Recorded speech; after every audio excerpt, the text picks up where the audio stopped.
अस्सलाम वालेकुम everyone, welcome to my channel. तो आज का हमारा टॉपिक है क्वांटाइज्ड रेडियाई, जो कि बहुत ही ज़्यादा इंपॉर्टेंट लॉन्ग क्वेश्चन है। और अगर आप मेरी इस वीडियो को गौर से सुनेंगे तो आप लोगों के लिए लॉन्ग बहुत ईजी हो जाएगा इंशाल्लाह। तो इस लेक्चर को स्टार्ट करने से पहले, इस वीडियो को स्टार्ट करने से पहले मैं आपको क्वांटाइज्ड का मतलब समझा देती हूँ। मैंने अपने पिछले लेक्चर में बहुत ज़्यादा डिटेल से क्वांटाइज्ड का मीनिंग समझा दिया था, लेकिन मैं आप लोगों का कॉन्सेप्ट क्लियर करने के लिए क्वांटाइज्ड का मतलब दोबारा समझा देती हूँ। अब आप कंसीडर करें, आपके पास 4 शेल्स हैं, 1 2 3 4, ठीक है, 4 शेल्स हैं हमारे पास। अब पहले शेल में एक इलेक्ट्रॉन बैठा हुआ है, ठीक है। अब इलेक्ट्रॉन को मौका मिला है, समझाने के लिए आपको ऐसी बात करी हूँ। अब इलेक्ट्रॉन को मौका मिला है वो जाके ऊपर वाले शेल में जंप करें। तो अब आप मुझे बताएं, इलेक्ट्रॉन यहाँ बैठेगा, यहाँ बैठेगा, यहाँ बैठेगा कि यहाँ बैठेगा? तो ये नेचर का असूल है कि जब इलेक्ट्रॉन को एनर्जी मिलेगी तो इलेक्ट्रॉन कहीं बीच में नहीं बैठेगा, इलेक्ट्रॉन जंप करके दूसरे शेल में आएगा। या अब इसको दोबारा मौका मिला तो ये तीसरे में आ जाएगा, ये दोबारा मौका मिला तो चौथे में आ जाएगा। लेकिन ऐसा कभी भी नहीं होगा कि इलेक्ट्रॉन का दिल करे यार मैं तो ऊपर नहीं आता, इधर नहीं आता, मैं बीच में कहीं आराम कर लेता हूँ। तो ऐसा नहीं होगा। इलेक्ट्रॉन को इस चीज़ का चांस नहीं दिया जाएगा कि अपनी मर्जी का बीच में कोई भी ऑर्बिट बना ले और यहाँ पे आके बैठ जाए। तो ऐसा नहीं होगा। इलेक्ट्रॉन को या तो स्पेसिफिकली इधर फर्स्ट शेल में बैठना पड़ेगा, या सेकंड में, या थर्ड में, या फोर्थ में, या फिफ्थ में, सिक्स में, सेवन में। लेकिन इन शेल्स के बीच में कहीं पर भी इलेक्ट्रॉन रिजाइड नहीं कर सकता।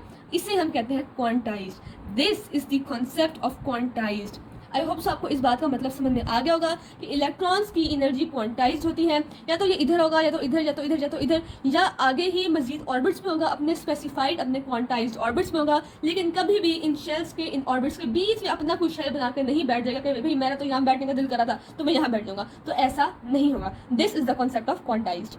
अब हम अपने टॉपिक का ज़्यादा टॉपिक की तरफ बढ़ते हैं। तो आप कंसीडर करें, मैंने यहाँ पर एक एटम बनाना है, ये एक न्यूक्लियस आ गया, ये एक ऑर्बिट है, फर्स्ट ऑर्बिट है उसका। हम यहाँ पर सेकंड ऑर्बिट बना लेते हैं। मेरी डायग्राम को बुरा आप लोग कंसीडर करेंगे, लेकिन प्लीज़ ये सिर्फ समझाने के लिए आपको थोड़ी रफ बना रही हूँ, ठीक है। इसका मतलब आपको इस तरह भी समझा देती हूँ कि ये एक इलेक्ट्रॉन है, ये इलेक्ट्रॉन है तो फर्स्ट ऑर्बिट में होगा, या तो सेकंड में, या तो थर्ड में, या तो इस तरह फोर्थ, फिफ्थ, सिक्स, लेकिन कभी भी इनके बीच में नहीं होगा। ऑलराइट, अब हम अपने टॉपिक की तरफ थोड़ा सा बढ़ते हैं। हमारे टॉपिक में अब आपकी पहली कन्फ्यूजन आती होगी कि भाई यहाँ से लेके यहाँ तक क्या है, पहले ऑर्बिट का रेडियस है, ठीक है। अब सपोज कर लें ये क्या है, ये 100 मीटर, ठीक है ना। होता नहीं है इतना, सिर्फ आप लोगों को समझाने के लिए, आप लोगों की एजम्पशन के लिए आपको इतनी रेंज बता रही हूँ, होता बहुत छोटा है, ठीक है। अब हमारे ध्यान में पहले ऑर्बिट का जो रेडियस होता है वो है 100 मीटर, यहाँ से लेकर यहाँ तक। अब दूसरे का कितना होगा, दूसरा ऑर्बिट यहाँ से लेकर यहाँ तक, इसका कितना होगा, इसका 100 है तो दूसरे का 200 होगा। अब तीसरे का कितना होगा, यहाँ से लेकर यहाँ तक कितना हुआ, 300 मीटर। लेकिन क्या ऐसा है, क्या वाकई में तमाम ऑर्बिट्स एक दूसरे से इक्वली डिस्टेंस में है? क्या पहला 100 पर तो दूसरा 200, तीसरा 300 में? इस सवाल का जवाब देने के लिए हम लोग, इस बात को कंफर्म करने के लिए हम लोग इस रेडियस की असली वैल्यू निकालेंगे, ठीक है ना।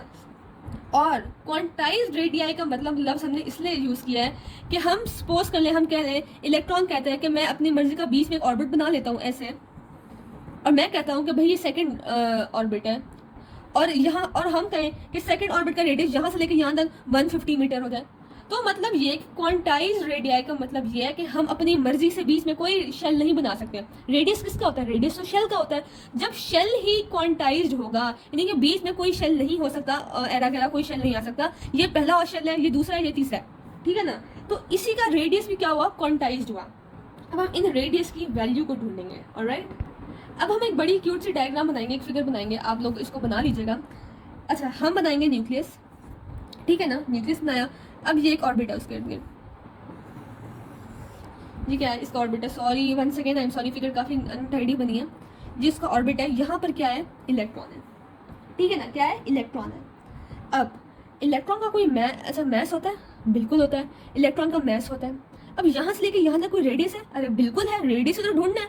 तो यहाँ से लेके यहाँ तक फर्स्ट ऑर्बिटर क्या हो गया, रेडियस भी हो गया। अब इलेक्ट्रॉन मूव कैसे करता है, इलेक्ट्रॉन मूव करता है तो इसकी कोई वेलोसिटी भी होगी। इलेक्ट्रॉन ऐसे मूव करता है ना, तो हम इसकी वेलोसिटी को ऐसे कंसीडर करते हैं, ठीक है। अब इलेक्ट्रॉन का मैस भी है, इलेक्ट्रॉन का रेडियस भी है, इलेक्ट्रॉन की वेलोसिटी भी है। अब जहन में क्वेश्चन आता है कि इलेक्ट्रॉन क्यों इस शेल में मूव करता है। आ जाते हैं भाई ऐसे सवाल आ जाते हैं, इलेक्ट्रॉन क्यों इस शेल में मूव कर रहा है। तो इसका आंसर ये है कि न्यूक्लियस होता है पॉजिटिवली चार्ज, इलेक्ट्रॉन होता है नेगेटिवली चार्ज। अब पॉजिटिव और नेगेटिव हर हाल में अपने आप को क्या करते हैं, अट्रैक्ट करते हैं। तो इनके दरमियान एक फोर्स पैदा हुई, फोर्स ऑफ अट्रैक्शन, उसे हमने कहा Fe, force of attraction, electrical force of attraction. ठीक है, अब इलेक्ट्रॉन मूव करता है बेसिकली सेंट्रीपिटल फोर्स की वजह से। आपको पता है सेंट्रीपिटल फोर्स कौन सी होती है, जो इलेक्ट्रॉन को बाहर नहीं जाने देगी, इलेक्ट्रॉन को अपनी ही तरफ, इलेक्ट्रॉन को न्यूक्लियस की तरफ अट्रैक्ट करेगी, उसी फोर्स को हम कहते हैं सेंट्रीपिटल फोर्स। तो बेसिकली जो इलेक्ट्रिकल फोर्स होगी, इलेक्ट्रोस्टैटिक फोर्स होगी, वो किसके बराबर होगी, सेंट्रीपिटल फोर्स के। न्यूक्लियस और इलेक्ट्रॉन एक दूसरे को अट्रैक्ट करें अपने चार्जेस की वजह से, और जो वो फोर्स ऑफ अट्रैक्शन है उसे हम कहते हैं इलेक्ट्रिक फोर्स। और जिस रीजन तो ये भी है, तो basically electric force equal to यही इलेक्ट्रिकल फोर्स प्रोवाइड करती है सेंट्रीपिटल फोर्स, जो कि इलेक्ट्रॉन को अंदर मूव करवाती है। ठीक है ना, तो electrical force is equal to centripetal force. अब आपका पहला स्टेप, ये बेसिकली आपको स्टेप वाइज लॉन्ग याद करवा रही हूँ। यकीन माने अगर आप इस वीडियो को गौर से सुनेंगे तो आखिर में आपको ये लॉन्ग याद हो जाएगा। अगर आपको बात समझ में आ जाएगी तो आधा मसला ही हल हो जाएगा। ठीक है ना, अब बड़ा इजीली इसको समझेंगे। पहले हम लोग क्या करेंगे, पहले हम लोग इलेक्ट्रिक फोर्स निकालेंगे, फिर हम लोग सेंट्रीपिटल फोर्स निकालेंगे। आप इलेक्ट्रिक फोर्स अपने प्रीवियस चैप्टर्स में पढ़ के आ चुके हैं। इलेक्ट्रिक फोर्स का फॉर्मूला क्या होता है आपको पता है, Fe is equal to Q कह रही हूँ, के, ये के बेसिकली कॉन्स्टेंट है, Q1 Q2 over R square. अब आर के साथ हम लोग छोटू सा एन लगा देंगे, आर एन का स्क्वायर। अब बच्चों का सवाल आता है कि आपने आर एन क्यों लगाया है, एन क्यों लगाया आर के साथ। तो बेसिकली अभी इस वक्त तो हम लोग फर्स्ट ऑर्बिट की बात कर रहे हैं, वरना हम लोग सेकंड की भी तो बात कर सकते हैं। यहाँ सेकंड भी है, यहाँ थर्ड भी है, फोर्थ भी है, फिफ्थ भी है, अनलिमिटेड है, शेल्स तो अनलिमिटेड है। तो हम लोग जिस शेल की बात करेंगे उसके लिहाज से हम एन लिख देंगे। अभी हम लोग फर्स्ट की बात करें, खैर हम इसको कंसीडर नहीं करें फर्स्ट, बस आप लोग इसको जनरली अपने जहन में रखें, आर एन, यहाँ एन का मतलब कोई सा भी हो सकता है। ठीक है ना, अब Fe इज इक्वल टू के Q1 Q2 over are N का स्क्वायर। अब आपको पता है कि न्यूक्लियस का चार्ज और इलेक्ट्रॉन का चार्ज इक्वल होता है। अब न्यूक्लियस का जो चार्ज है वो कितना है, 1.6 इंटू 10 रेज़ पर नेगेटिव 90 कूलम, और जो इलेक्ट्रॉन का चार्ज है वो भी कितना है, 1.6 इंटू 10 रेज़ पर नेगेटिव 19 कूलम। तो इसका हम कह सकते हैं Q1 is equal to Q2। तो इसकी जगह हम लोग लिख लेते हैं Fe is equal to k E electron nucleus का चार्ज और ई इलेक्ट्रॉन का चार्ज एक ही है ओवर आर एन का स्क्वायर। तो हम इसको ऐसा भी लिख सकते हैं के e square over are N का स्क्वायर। तो हमारे पास एफ ई की वैल्यू बिल्कुल आ गई। ठीक है, अब सेकंड स्टेप, तो इसको हम कंसीडर कर लेते हैं इक्वेशन नंबर 1, इसको हमने कह दिया इक्वेशन नंबर 2।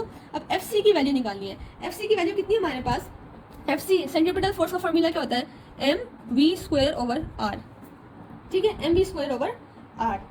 अब एक और बात, आर के साथ तो हमने एन लगाना था क्योंकि हम कोई भी रेडियस हो सकता है, और जब हम लोग रेडियस की बात करेंगे तो तमाम रेडियस में वेलोसिटीज की वैल्यू चेंज होती है, इसलिए वेलोसिटी की वैल्यू कांस्टेंट नहीं होती है, वो एन के पर डिपेंड करते हैं। चाहे फर्स्ट ऑर्बिट होगा तो उसकी वेलोसिटी तेज होगी, सेकंड होगा तो उसकी वेलोसिटी थोड़ी हल्की होगी, थर्ड होगा तो मजीद हल्की होगी। तो खैर इसलिए हम लोग वी के साथ भी क्या लगा लेंगे, एन लगा लेंगे।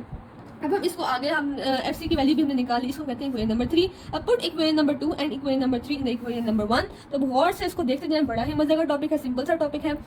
के e square over are n square is equal to, बच्चों पहले आप लोग इसको अच्छे से सुन लो, लिखना आपने बाद में, आर एन।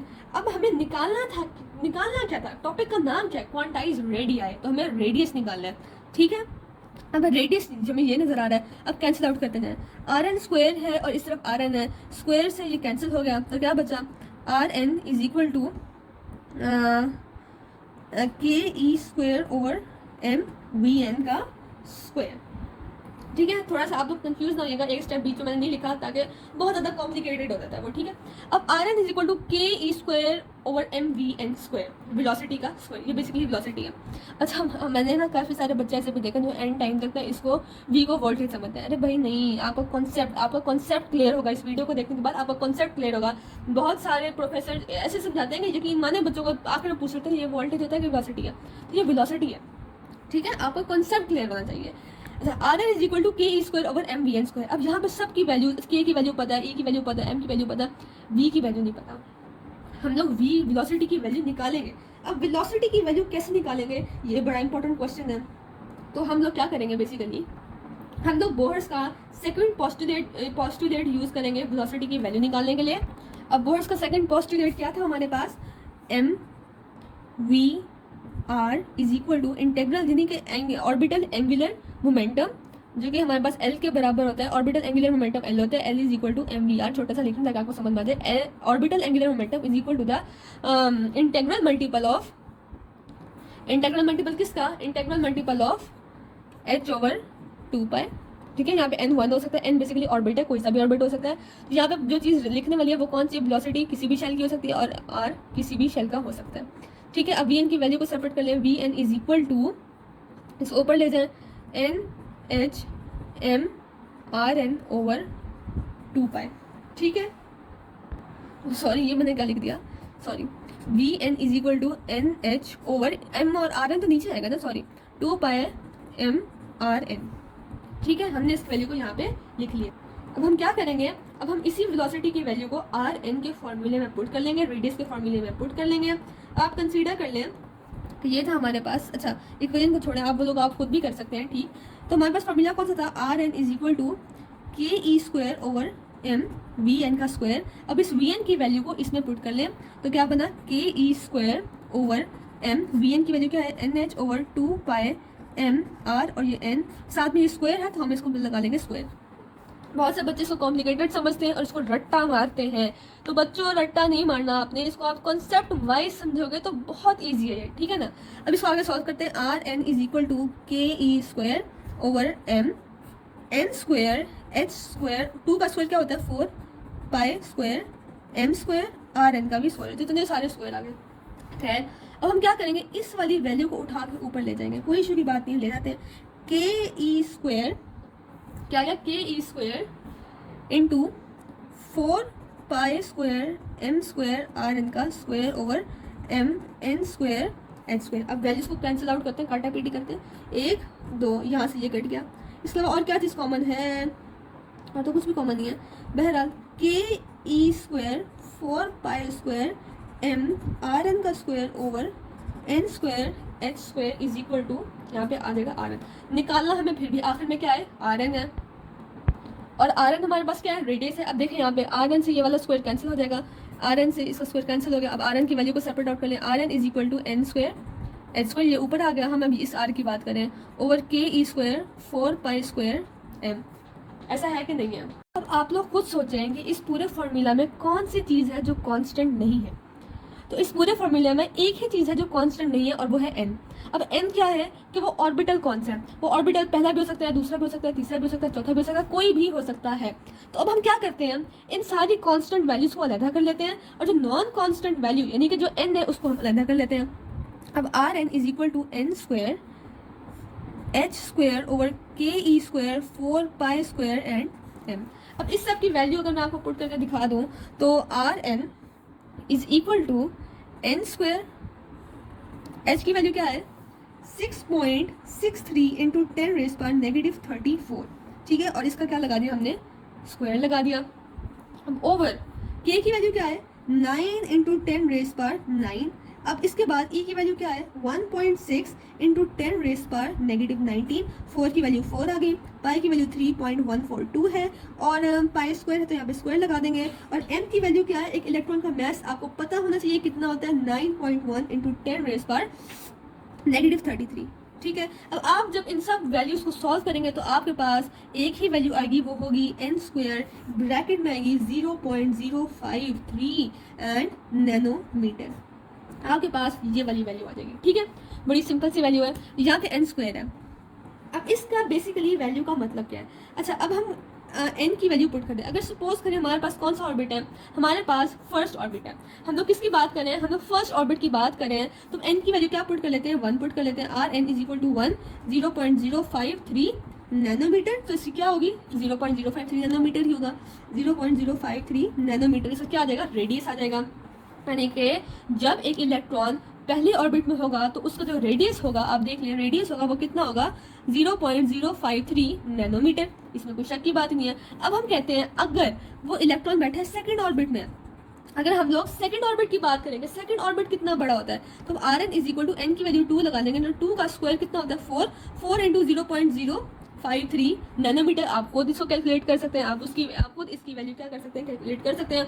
इसके अलावा अगर आप लोग थर्ड ऑर्बिट की बात करें तो 9 × होगा, क्योंकि 3 का आप स्क्वायर लेंगे, क्योंकि हमारे पास n कहाँ गया, n का स्क्वायर है ना, तो 3 थर्ड ऑर्बिट होगा तो n की वैल्यू 3 लगेगी, और 3 का स्क्वायर 9 होता है, तो इसकी वैल्यू क्या होगी 0.053 नैनोमीटर × 9 जो वैल्यू आएगी वही उसका किसका रेडियस होगा, थर्ड ऑर्बिट का रेडियस होगा। अब मैं आपको उसका कॉन्सेप्ट समझाऊं आप लोगों का कॉन्सेप्ट क्लियर करने के लिए। ये हमारे पास न्यूक्लियस है, वो कहाँ गया, ये हमारे पास क्या है, न्यूक्लियस है।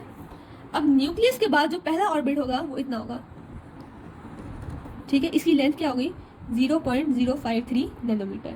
जो 100 मीटर ली थी 200 ऐसा नहीं था।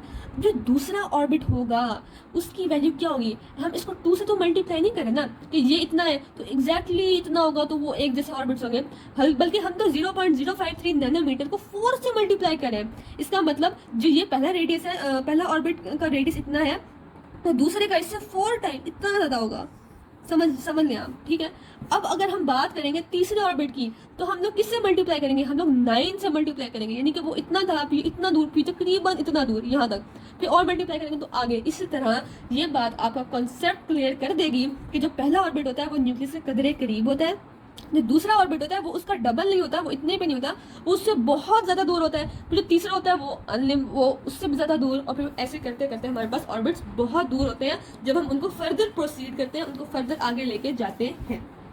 अब हमारे पास अगला कॉन्सेप्ट है वेलोसिटी का, कि क्या इन तमाम ऑर्बिट्स में इलेक्ट्रॉन की वेलोसिटी एक जैसी होती है, तो इसका आंसर है नहीं। ये तो आपको खुद भी कॉन्सेप्ट बता देते हैं। इलेक्ट्रॉन इधर बैठा हुआ है, फर्स्ट ऑर्बिट में बैठा हुआ है, उसकी स्पीड फॉर एग्जांपल 2 मीटर पर सेकंड है, वो जल्दी जल्दी इसको कवर कर लेगा, लेकिन सेकंड ऑर्बिट में इसकी स्पीड हो जाएगी कम, वो कम स्पीड में, नहीं कि ज़्यादा देर में, ज़्यादा टाइम लगाएगा उस ऑर्बिट को कवर करते करते, आप खुद देख लें। इसके अलावा जब वो थर्ड ऑर्बिट में होगा तो मज़ीद ज़्यादा टाइम लगाएगा अपने इस डिस्टेंस को कवर करने में। लेकिन हम लोग लफ्जी बातों पर नहीं मानते, हम लोग उसको प्रूफ करेंगे वेलोसिटी की वैल्यू निकाल के।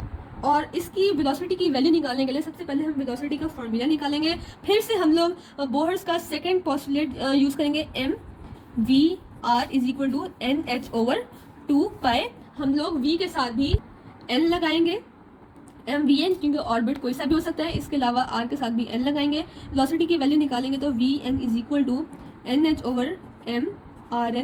nh/m/2π, ठीक है। अब इस केस में हमारे पास इन तमाम बाकी चीज़ों की वैल्यू पता है सिवाय रेडियस के, तो रेडियस की भी पता है, तो हम लोग रेडियस की वैल्यू को इस फॉर्मूले में पुट करेंगे, vn = nhm। अब रेडियस की वैल्यू क्या थी, अभी तो पढ़ के आए, n² h² क्या है 4π² m के e का स्क्वायर। अब ने r की वैल्यू पुट कर ली, अब हम पुट करेंगे 2π भी लिख देंगे, ठीक है। हम इस वैल्यू को ऊपर ले जाते हैं, vn = nh, इस वैल्यू को कहाँ ले जाएंगे, ऊपर ले जाएंगे, nh 4π² m के e का स्क्वायर, और पीछे क्या बचा n² h² × 2π। अब देखें कट क्या रहा है, कट क्या रहा है, यहाँ पर n की वैल्यू n² से कट गई, h की वैल्यू h² से कट गई, इसके अलावा पाई की वैल्यू पाई से कट गई, यहाँ से 2 तो यहाँ पर 2 बच जाएगा, m की वैल्यू m से कट गई, बचा क्या, अब जो बचा हम वो लिख लेते हैं, vn = यहाँ पर 2 बच गया, पाई बच गया, 2π के e², यहाँ क्या बचा, यहाँ पे बचा है NH, सॉरी, यहाँ पे बच गया N और H। अब बच्चों आप लोग खुद देखो कि इस पूरे फॉर्मूले में किसकी वैल्यू है जो कांस्टेंट नहीं होती, जो कि चेंज होती है। सोचो, ऑब्वियसली N की वैल्यू, N क्या है, ऑर्बिट है, इलेक्ट्रॉन फर्स्ट में भी हो सकता है, सेकंड में भी हो सकता है, थर्ड में, फोर्थ में, फिफ्थ में, किसी में भी हो सकता है, इसीलिए हमारे पास n की वैल्यू कांस्टेंट नहीं होती है। अब हम तमाम कांस्टेंट्स को एक तरफ कर लेंगे और नॉन कांस्टेंट को एक तरफ कर लेंगे, सो vn = 1/n × 2π के e² h।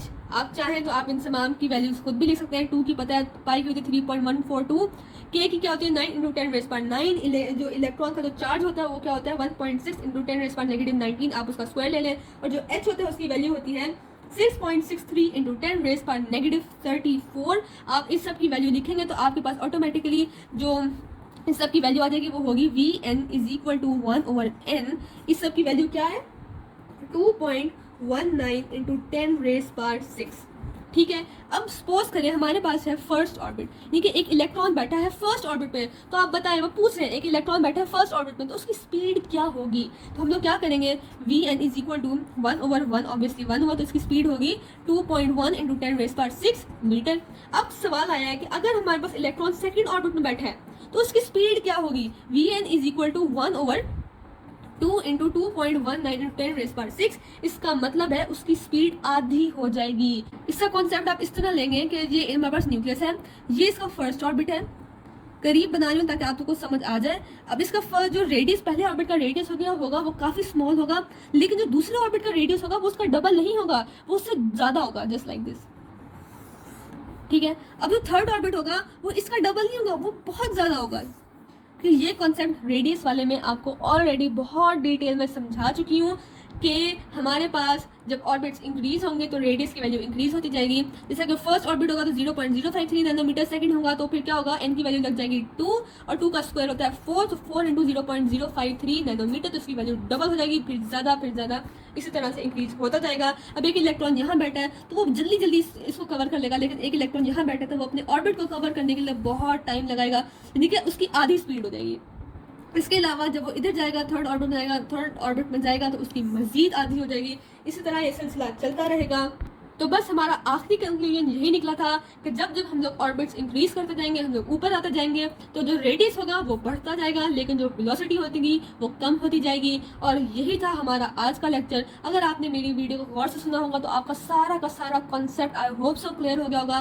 Thank you so much for watching my video and please subscribe my channel. और एक बात आप जहन में रखेंगे, मेरे चैनल पर आपको सिर्फ फिजिक्स की नहीं बल्कि केमिस्ट्री नहीं, बायो, फिजिक्स, इंग्लिश, उर्दू तमाम सब्जेक्ट्स की वीडियोस मिलेंगी केमिस्ट्री के अलावा। तो आप लोगों को किसी भी सब्जेक्ट में कोई भी कंफ्यूजन है आप जाके मेरी बाकी सब्जेक्ट्स की वीडियोस को भी देख लें। And once again thank you and please subscribe my channel. अल्लाह हाफिज़।